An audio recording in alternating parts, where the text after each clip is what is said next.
Many people face the problem of not knowing how to watch Disney Plus on their MacBooks, and that can be frustrating.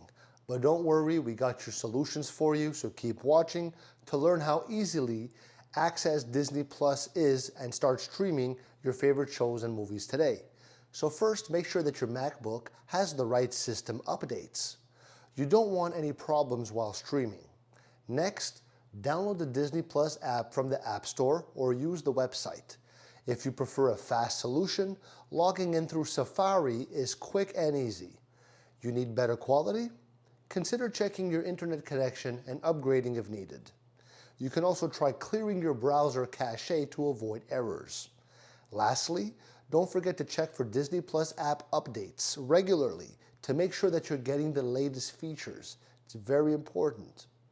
Now that you know how easy it is to set up Disney Plus on your MacBook, go ahead and start streaming, and remember to like, comment, and subscribe if this video helped you out.